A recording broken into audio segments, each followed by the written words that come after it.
Olá pessoal, tudo bem? Eu sou o Gabriel Aleixo, estou aqui junto ao Guilherme Nigri para mais um episódio do Bit by Bit Podcast.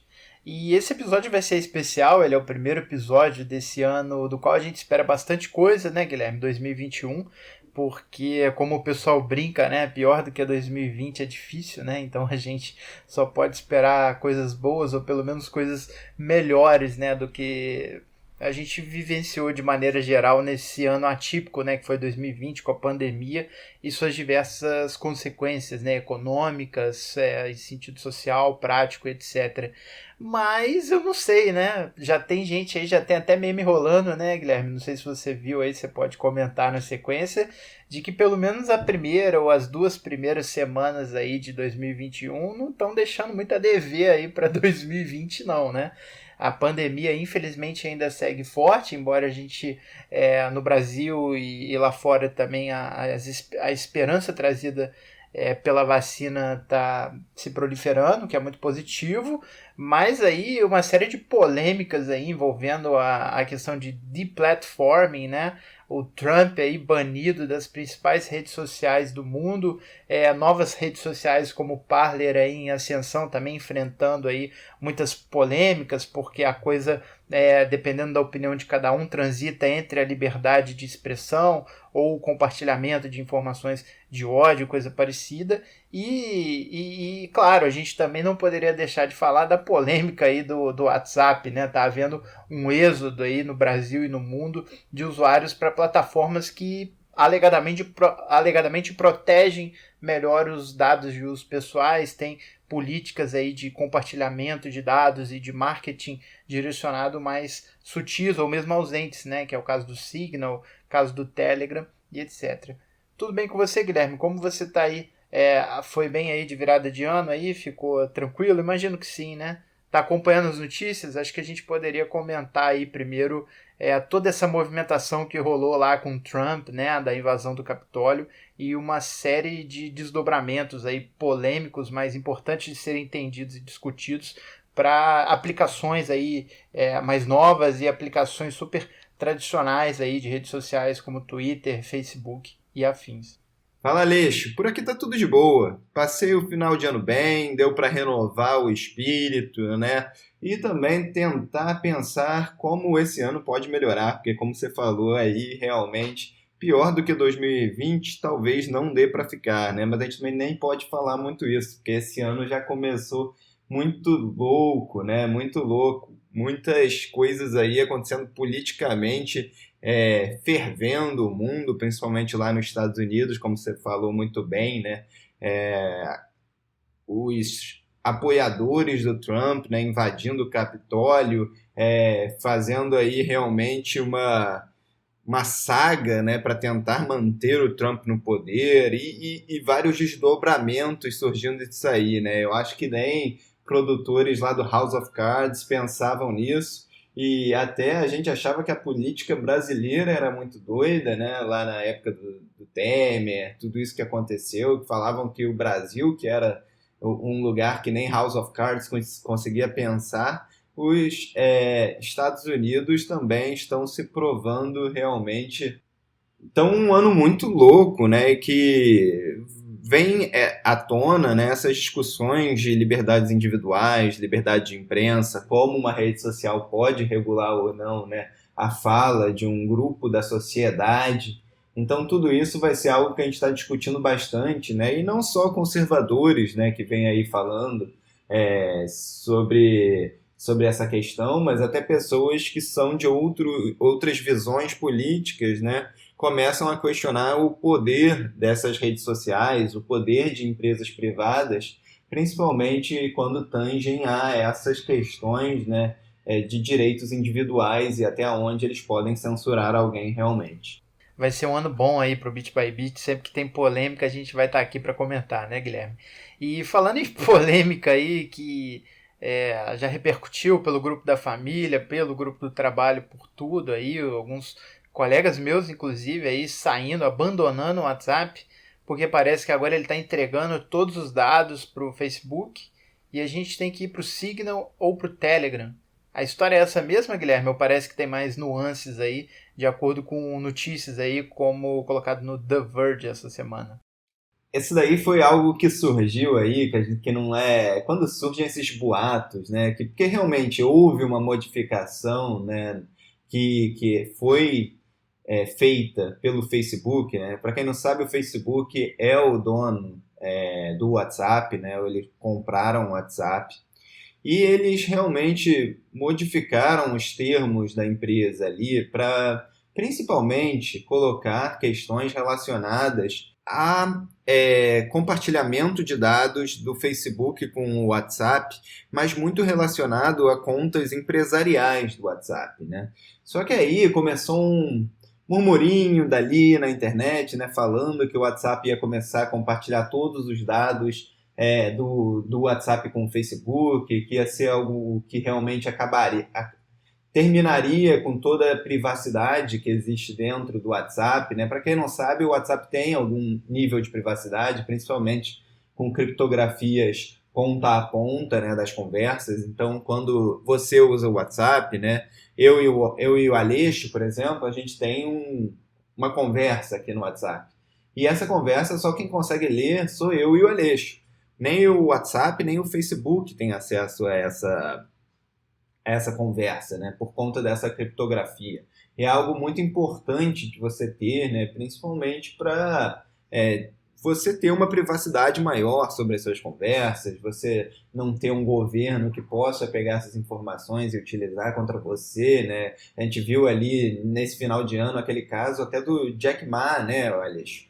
Do Jack Ma, um dos fundadores ali do Alibaba, que estava numa live e de repente ele some, né, falando até sobre o governo. É uma situação bem polêmica essa, né? Saiu um artigo interessante escrito pelo Felipe Hermes no Block Trends, um portal bem bacana, em que ele brinca, né? A China é o pior país para você ser um bilionário, né?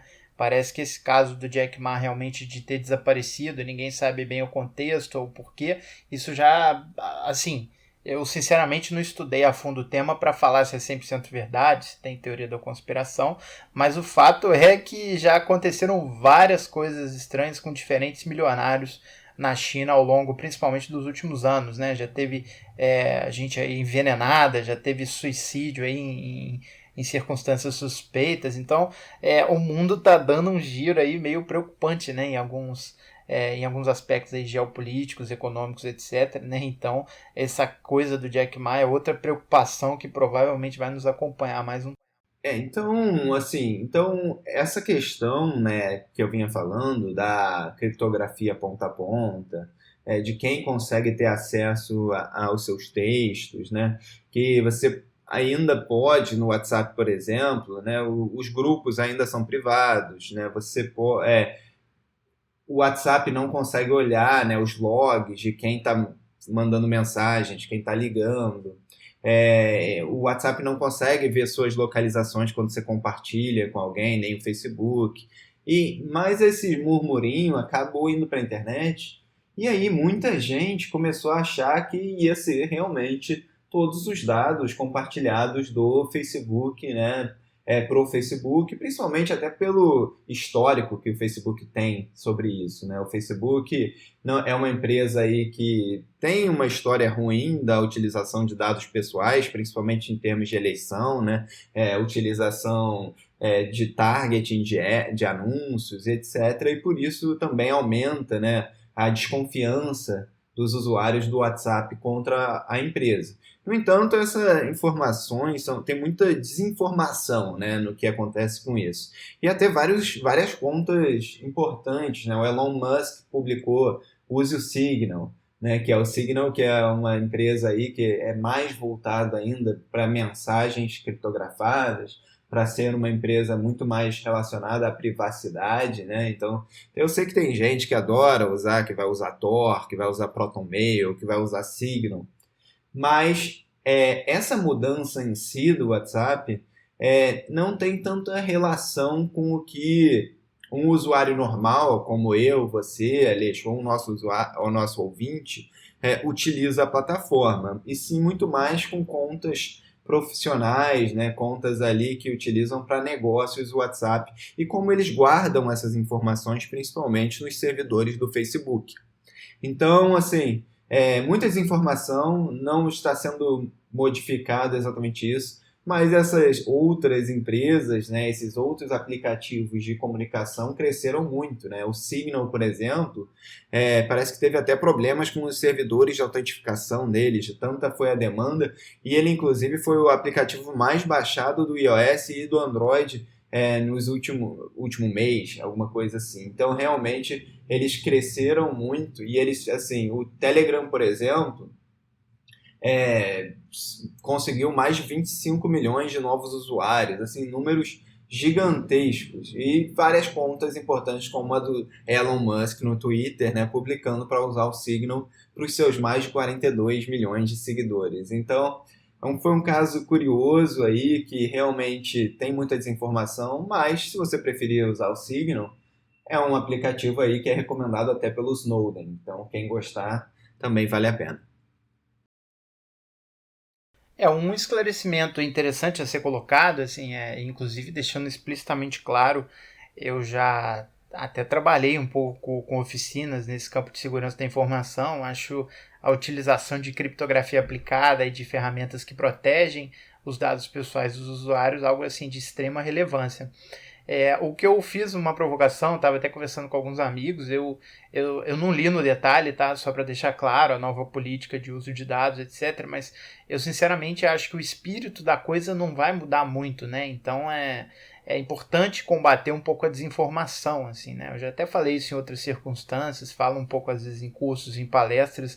Não é necessariamente da capacidade, talvez, ou mesmo do interesse, ou não é nem viável, assim, em termos legais, o WhatsApp, o Facebook não vai ler suas mensagens no Facebook, né? Tem essa utilização da criptografia de ponta a ponta, etc. O que interessa ao Facebook para fins do marketing direcionado é muito o que a gente chama de metadados, né? Vamos fazer uma analogia, né? Imagina uma carta dentro de um envelope, né? A carta é o conteúdo, são as mensagens trocadas, e o envelope são os metadados, o remetente, o destinatário, quem está falando com quem, quando e em que contexto.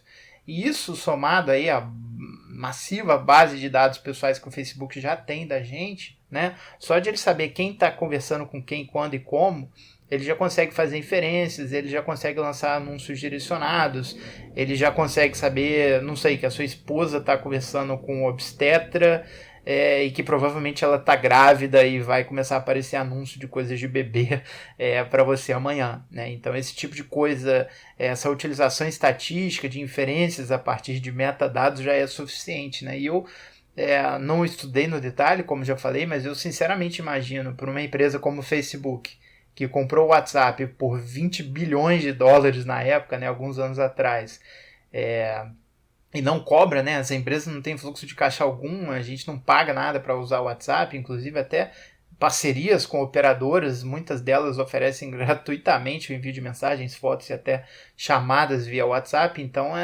como o pessoal brinca aí, né, algumas décadas, né, não existe almoço grátis, então eu acho que é de se esperar tanto que o Facebook já esteja absorvendo parte desses metadados para finalidade de marketing interno, quanto isso se ampliar aí com os anos, e acho que essa política de dados nova é um pouco nesse sentido. Então, a minha avaliação, ainda que superficial, inicial do tema, é de que eu não acho que é algo radicalmente novo, como algumas pessoas estão querendo dizer, o que não retira o mérito, que eu acho grande, né, de se utilizar outras aplicações em outros contextos, né? Então, sei lá, se eu sou um jornalista, eu não vou falar com minha fonte no WhatsApp, né?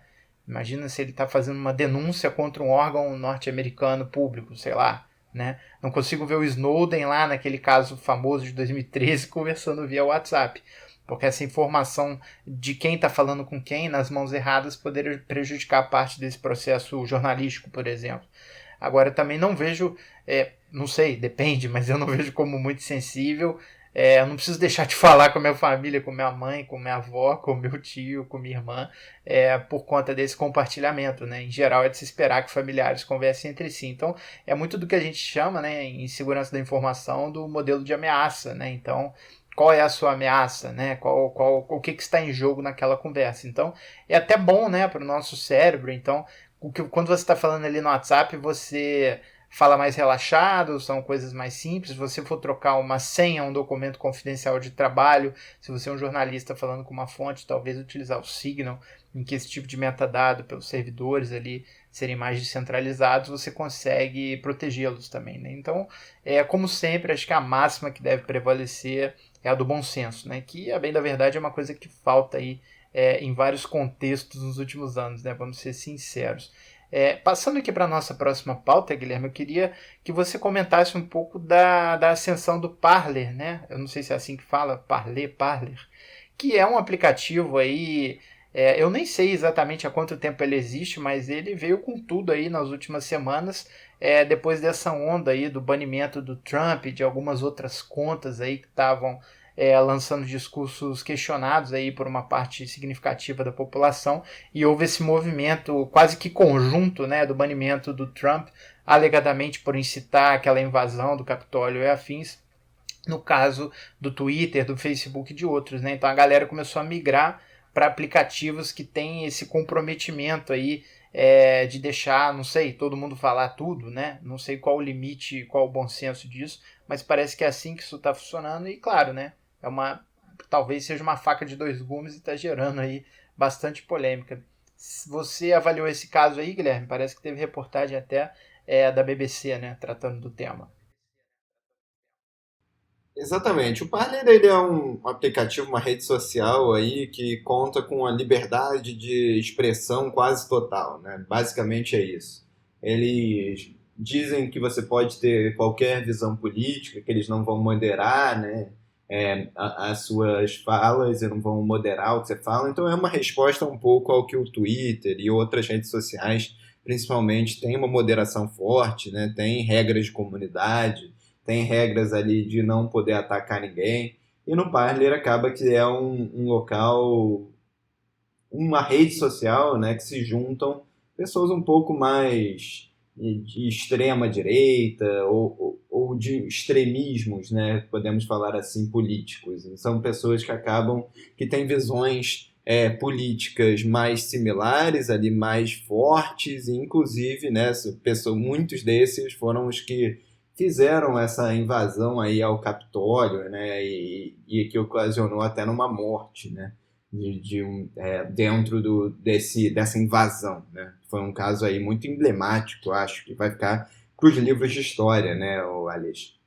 Então, o Parler, né, ele é esse aplicativo e o problema dele, né, é que como ele não modera, né, e ele não tem um sistema próprio de data center, né, de centro de dados, quem eles utilizam, né, na verdade, a Amazon, né, a AWS, para guardar todas as informações e todos os dados do aplicativo. Assim como várias empresas fazem, tá, Aleixo? Isso aí é muito normal no mundo das startups, porque montar o seu centro físico, né, é muito caro, né? E hoje em dia, inclusive, esses grandes centros, você enterra, né, as máquinas para gastar menos energia. Tem várias questões aí que são feitas e algumas empresas provêm esse serviço, né, de vender para startups, vender para empresas essa possibilidade de você guardar os seus dados. Então a Amazon tem a dela, a Google tem a deles. Então várias empresas têm aí e funciona muito bem, é muito interessante de se utilizar, né?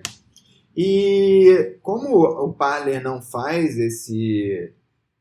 essa moderação do seu conteúdo, a Amazon escolheu, né, tirar o suporte deles sobre a AWS. Ou seja, com isso, basicamente, o Parler não consegue funcionar, né, até migrar todos os dados deles para algum outro servidor, ou então criar o seu próprio. Então, é algo muito forte, né? É uma empresa que consegue acabar com uma outra empresa, basicamente, se não prover os seus dados, pelo menos por algum tempo, né? Então, a Parler parece que vai tentar entrar com um processo contra a Amazon, né, por ter retirado esse apoio, esse suporte, esse serviço que era necessário, né, para o aplicativo funcionar, né? e eles estão pedindo para um juiz federal, né, para reinstaurar o serviço da Amazon para a Parler. Nesse pedido, né, eles falam que essa decisão da AWS seria política, né, e também seria para beneficiar outros aplicativos de microblogging, como o Twitter, né, então seria uma questão concorrencial também. A Amazon, em resposta a isso, diz que não tem méritos essas alegações, né, que a AWS ela provê a tecnologia e serviços para vários espectros políticos e respeita também o Parler, né, com o conteúdo que ele deixa, mas que ela encontrou conteúdos dentro do aplicativo, né, que encorajavam e incitavam violência contra outros. E por isso estaria atingindo os termos da própria AWS, e por isso a AWS teria direito de realmente retirar o suporte, retirar o apoio do serviço do Parler. Então é bem interessante, e o Parler parece que não perdeu só a AWS, né? Pelo que está sendo comentado aí, inclusive o John Matz, né, que é um dos aí executivos altos lá do Parler, ele disse que todos os prestadores de serviço do Parler estão começando a tirar eles e falar que não vão trabalhar mais com ele, desde prestadores de serviços de e-mail, né, aqueles serviços que você utiliza para mandar e-mails em massa para as pessoas, seja advogados também estariam deixando de prestar serviços para o Parler. Então é um movimento aí muito forte e principalmente relacionado a esse ataque ao Capitólio, né, esse ataque aí que aconteceu, foi algo aí realmente de muitos desdobramentos até no mundo da tecnologia. A gente vê aí realmente serviços se recusando, né, realmente a utilizar, a prestar serviços para outros que estejam relacionados a isso. Acaba que sendo um embate, né, do livre mercado, né, Aleixo, ali das empresas que prestam serviços, em tese não seriam empresas privadas, né? Então elas podem fazer negociações com quem elas quiserem, contra, né, o direito, né, dessas empresas de existir, direito anticoncorrenciais, né, até porque você tirar uma empresa assim do mercado totalmente pode dar vantagens a outras empresas, e até direitos, né, de pessoais e individuais das pessoas de estarem sendo suprimidos ou não pelo livre mercado ali, né? Isso é uma faca de dois gumes, né? Me lembra muito a situação da própria utilização, né, de criptografia aplicada, né? Assim, eu vou ser sincero, assim, eu nem tenho uma opinião estritamente formada, eu sou muito a favor do bom senso, né? Mas eu acho que, infelizmente, o bom senso se perdeu há alguns anos, né? Por alguns movimentos mais extremistas que a gente tem visto. Porque essa questão, né, que eu disse que é uma faca de dois gumes, é isso, né? A defesa da liberdade de expressão versus o abuso aí do discurso de ódio. E a gente vê isso, estamos vendo, na verdade, agora no caso desses aplicativos, né, de redes sociais, esses aplicativos de comunicação e afins, mas é muito parecido com um movimento similar que a gente viu na utilização de criptografia, né? Então, aquele antagonismo, criptografia é bom ou é ruim? Ele protege a privacidade, a liberdade de expressão online, ou ele é um subterfúgio para as pessoas cometerem crimes de ódio, negociarem ilícitos na internet e afins, né? Então, me preocupa um pouco de que maneira o mundo vai estabelecer um bom senso, principalmente quando a gente viu essas ferramentas de alguma forma dando suporte, né, a algumas atitudes mais extremadas, na minha opinião estritamente pessoal, como foi o caso dessa invasão lá no Capitólio, né? Então é realmente preocupante, um debate que eu tenho achado muito interessante, né, como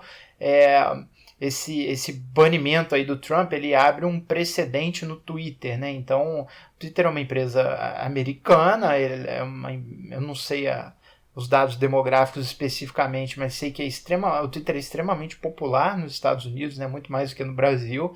E então, por isso, é normal, né, que com uma base, uma audiência tão relevante, capital aberto nos Estados Unidos, eles vão utilizar fatos relevantes da economia e da política norte-americana, de certa forma, para determinar suas diretrizes, né? Então, é o que o pessoal falou, pô, beleza, né?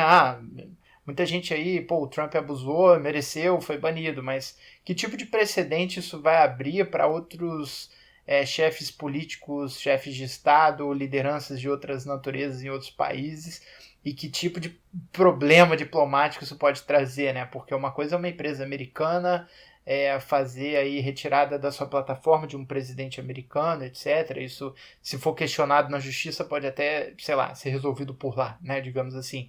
Mas abre realmente uma discussão, eu acho que vai abrir muita polêmica, eu tenho achado interessante essa discussão, né? Como uma empresa que tem raízes muito firmes num país, num país de tamanha relevância geopolítica para o mundo como os Estados Unidos, como isso pode afetar, né, as relações internacionais, a utilização, a própria governança da internet, talvez, né? Então, isso, ao passo que, em tese, resolve alguns problemas, abre outros, né? E enquanto esses problemas estão abertos e a gente não encontra, sei lá, um caminho do meio, uma saída pelo bom senso, esses usuários, essas hordas vão se organizando aí, né? Esses grupos vão se organizando e criando suas próprias soluções que às vezes acabam gerando mais do mesmo, né? Então você cria ali uma bolha que todo mundo pensa igual, em que a diversidade de pensamento não está presente e é um prato cheio, né, para o extremismo, no momento que essas pessoas estão revoltadas, né? Aí não entrando em mérito da legitimidade das pautas, esse questionamento do resultado das eleições, né? Mas isso acaba trazendo um questionamento e acho que várias autoridades, várias agências reguladoras de diferentes matizes políticos vão começar a questionar a forma, sei lá, como a internet funciona, né? Como algumas aplicações funcionam. E nesse nicho também, né, é muito interessante a gente falar um pouco, ainda que brevemente, né, sobre um assunto que tem pipocado aí nessas discussões, ainda que de forma tímida inicialmente, mas muita gente falando de tecnologias descentralizadas, né? Será que blockchain resolve esse problema? Será que outras formas de tecnologia descentralizada que utilizam criptografia aplicada resolvem? Se começar a ficar difícil, por exemplo, como foi o caso há alguns anos da Wikileaks, né, a Wikileaks, que era uma plataforma na qual as pessoas poderiam vazar informações de Estado que fossem de interesse público, né, eles tiveram problemas para financiar suas atividades, suas operações e o Bitcoin foi uma solução para eles por muito tempo, né? Será que a gente vai começar a ver criptomoedas como meios de pagamento para essas plataformas que, pelo menos por enquanto, estão gerando polêmica?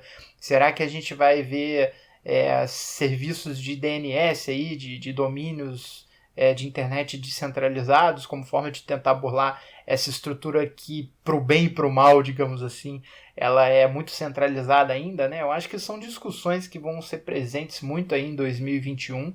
É bizarro pensar, né? A gente não chegou nem no meio do primeiro mês de 2021 e já tem uma série de pautas setadas aí estabelecidas para serem alvo de discussões bem profundas e não menos polêmicas, né? Esse ano começou com tudo. E, assim, eu acho que algo que já vinha sendo debatido, até você falou sobre regulação, sobre como é gerida a governança da internet, etc., né? Principalmente em redes sociais, acaba que quando você modera conteúdo, né? Quando você coloca aí principalmente filtros e bota o conteúdo que você quiser, né? Como algo que vai bombar ou algo que vai aparecer para os outros ou não, acaba que a sua regulação pode modificar, né? Antes, basicamente, as redes sociais não tinham responsabilidade pelo que era escrito pelos seus usuários, principalmente por ser conteúdo de terceiros, né, Aliás, por isso acontecer. Então, a responsabilidade geralmente era de derrubar, né, em geral. Em derrubar se fosse necessário, se fosse pedido pela justiça e etc. Mas quando cada vez mais a gente vê uma política, né, de moderação, cada vez mais talvez você se aproxime a ser por exemplo, um jornal ou algo parecido, e aí as regulações já são diferentes do que redes sociais. Então, isso foi conversado, o Trump falava bastante sobre isso, e talvez isso daí se aumente, né, essas discussões e que seja algo que vai ser bastante falado durante esse ano. Inclusive o Trump que foi banido, né? O Trump que depois desses problemas que ocorreram aí, principalmente com pessoas que dizem ter sido incentivadas, né, pelo Trump, em atacar o Capitólio, né? O Trump teve sua conta do Twitter banida permanentemente, né? E ele, inclusive, fazia política por Twitter, né? A gente via que o Twitter do Trump era basicamente uma fonte oficial, né, do governo. Você poderia ver ali antes de qualquer um, se você quisesse, o que o governo pensava, o que o Trump pensava em políticas de Estado, né? Então realmente era algo muito forte, ele usava muito. E o Twitter resolveu bani-lo, né, por conta dos seus termos de comunidade, termos de serviço lá. E, inclusive, ele é banido de várias redes sociais, né? Então, isso é algo que vem acontecendo, vem modificando. Inclusive, ele fala que estão acabando com free speech, né? Estão acabando com a liberdade individuais, né? De você poder realmente se expressar, a liberdade de expressão.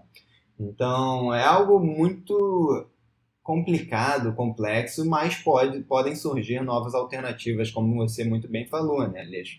Podem surgir alternativas aí no blockchain, né? A gente já viu aí serviços de VPN, por exemplo, que são blockchains lá que fazem, até serviços de pagamento, caso forem necessários, como você muito bem falou ali, o Wikileaks, quando você precisa de doações, você precisa realmente que tenha uma forma, né, do dinheiro entrar também. E a gente vai ver aí se aplicativos descentralizados, redes sociais descentralizadas podem ser alguma coisa que vão bombar, que vão acontecer ou não. É até complicado, né? Por conta da velocidade do blockchain hoje em dia e a velocidade de postagens que existem em redes sociais, né? Eu acho que sobrecarregaria qualquer rede que existe hoje, né? Principalmente dessas grandes aí, né, Alexandre? Eu não sei se ainda alguma conseguiria comportar um Twitter, por exemplo, descentralizado. É algo aí que é ser pensado e talvez não seja nenhuma rede social no blockchain, né? Talvez seja basicamente uma rede social menos moderada ou com criptografia. Não sei exatamente como é que funcionaria, porque uma rede social em geral você quer poder falar com uma rede muito maior de pessoas, né? Talvez até atingir pessoas que você não conhece. Então, a criptografia talvez fosse só para a empresa. É complicado, né? E assim, se a empresa não tiver poder de moderação, aí você pode virar um parler, né? Que a AWS não vai te suportar, então você vai precisar ter alguma forma de guardar seus dados, seja com data centers lá centralizados, seja colocando essas informações num blockchain, pode ser um blockchain privado, por exemplo, ou público, você pode escolher. Então, vamos ver como é que isso vai evoluir. É algo bem interessante da gente acompanhar, mas é um assunto bem complexo, um assunto aí que vem à tona, e uma das coisas que a gente vai falar bastante esse ano, né? Criptomoedas, blockchain, aí, o próprio Bitcoin, que nesse final de ano aí teve um rally imenso, né, Aleixo? Você que é o especialista aqui sobre isso, que fala muito bem, mas as criptomoedas subiram muito, né? E talvez uma das explicações sejam essas questões de censura, né, acontecendo no mundo, essas questões políticas que vêm fervorosa aí pelo mundo. Acho muito interessante, mas eu acho que é uma das tendências aí que a gente pode trazer também para esse episódio. Sem dúvida, sem dúvida. O ano começou quente também, né, para moedas digitais como Bitcoin e outras, né, super aquecido o mercado. Acho que é uma reação também de algo que a gente comentou ostensivamente. Quem está chegando agora e tem curiosidade pode ouvir episódios passados, né, essa coisa da injeção de liquidez nos mercados, essa coisa da crise da economia real, mas as ações, o mercado de ações e de ativos financeiros bombando, né, uma situação muito atípica. Acho que uma parte desse novo dinheiro, digamos assim, sendo injetado na economia, está migrando, né, para sistemas alternativos como Bitcoin e outros ativos baseados em tecnologia blockchain. Então, com certeza, né, uma tendência forte aí para a gente cobrir no ano de 2021. Guilherme, a gente está chegando aqui ao fim de mais um episódio. Queria saber se você tem as suas considerações finais. Eu gostaria apenas de desejar aí um ótimo ano a todos e todas que nos acompanham. Sempre um prazer aí acompanhar a nossa crescente audiência. Espero que, pelo menos aí para o nosso podcast particularmente, que esse novo ano seja tão positivo, produtivo, tão rico em discussões e audiência como foi o ano passado. O que eu quero falar só é também desejar um ótimo ano a todos, né? Eu já tinha postado aí um pequeno áudio lá na Outlist, né? Quem acompanha também a Outlist e o Bit by Bit por lá, eu já tinha postado aí, a gente vem fazendo ainda o giro de notícias por lá, que geralmente a gente coloca no mínimo uma vez por semana também umas notícias interessantes que aconteceram no mundo da tecnologia, que aconteceram aí no mundo do Venture Capital, e a gente faz em áudios curtinhos, de áudio de 3, 4 minutos, lá na Audiolist, e fica lá para vocês ouvirem, além de vocês poderem ouvir por lá também o podcast normalmente. Então esses áudios são exclusivos lá, mas já desejei um bom ano, um ótimo ano novo por lá, mas tenho que desejar aqui também, né? Afinal, esse é o primeiro episódio do Bit by Bit, na versão quinzenal, do recorte temporal que a gente vem fazendo aí. E espero que vocês tenham gostado do episódio e que a gente possa estar interagindo bastante esse ano, né? Ouvindo o que é a nossa comunidade, o que os nossos ouvintes estão achando do mundo, o que vocês estão achando, o que vocês querem ouvir a gente falar. Se tiverem ideias, manda lá na Audiolist. Quando a gente postar aqui o episódio, responde por áudio lá pra gente que a gente vai ouvir e a gente vai anotar e vai fazer episódios voltados para o que vocês realmente querem ouvir. É muito importante essa participação de vocês. Um ótimo ano novo. Esse ano, com certeza, não vai ser tão louco como 2020. Só esse início, deixa passar o carnaval que as coisas voltam ao normal. Se tudo der certo, né, Alex?